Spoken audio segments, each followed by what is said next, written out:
Hello, and in today's video I'm going to be showing you a very compact yet efficient melon and pumpkin farm. How this works is that we have observers watching the melon and pumpkin plants, and when they grow, the observers, which are watching, turn on this redstone dust, turning on all the pistons nearby. The harvested pumpkins are then collected by a hopper minecart underneath, which brings everything into the chest. And then we can use these melons and pumpkins not just for making loads and loads of pumpkin pie, but we can also use them for emeralds, as both are sold by the farmer villager. Now let's get on to how to build it. Now the first thing you're going to want to do is get the collection system done. Start by placing down a chest, and into the back of the chest, place yourself a hopper pointing into the chest. The hopper should look like this. Place a block to the side of the hopper, a powered rail. You can make this farm whatever size you want, but every 9x9 square has to have at least one water source block, which is what I'll be doing today, using a single water source block. You can put these water sources wherever fits your needs. So after this rail here, we need 1, 2, 3, 4, 5, 6, 7, 8, and then we take a regular rail, another regular rail, and then go another few blocks, and then underneath this we'll just have a line of redstone blocks powering the rails.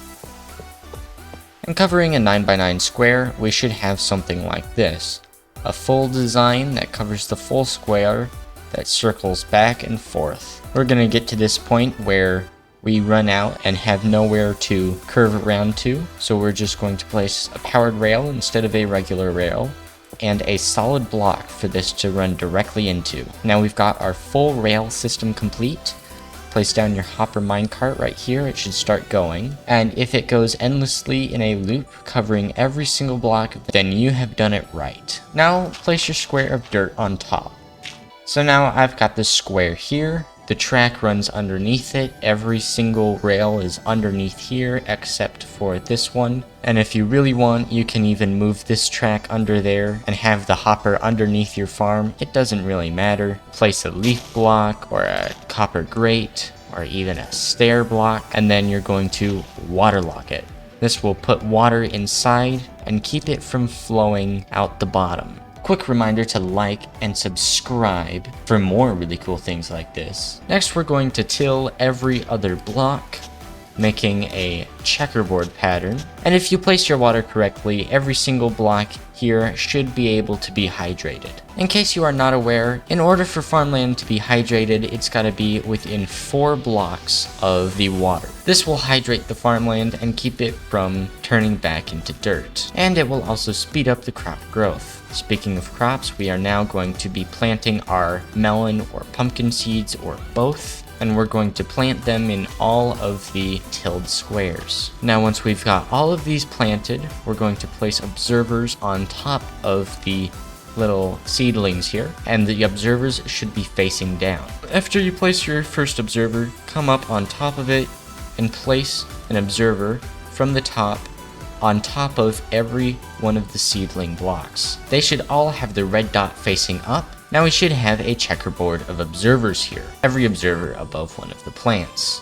Now the pistons need to be placed facing down, so that when they extend, they will be taking out the pumpkins or the melons. In order to place them facing downwards, we need to be below them. So in order to do that for a lot of the middle ones, we are going to take a trapdoor, place it on the sides of one of these observers, walk up next to it, flip it down, and we should now be crawling.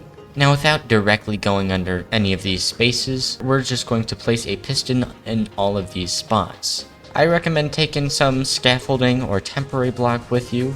If you are fully underneath one of the holes, you will no longer be crawling and you will be stuck. Just place the block underneath you and destroy it, and the hopper minecart will be able to pick it up and pop it back down in your chest. Then just make way back to your original trapdoor and begin again. To save on resources, we do not need to place a piston above the water sources. But once you have all of the pistons in place, you may crawl out to the exit and you no longer need to be underneath. And finally, come up to the top, and on top of every observer, place a redstone dust. You may want to put a casing around it to keep the pumpkins and melons that are too close to the side from falling off, or to keep spiders from coming in and stopping your minecart. But as of right now, this farm here is completely functional. All we gotta do now is wait for the plants to grow. And now you know how to make your own compact melon and pumpkin farm. Now I shall see you in the next one.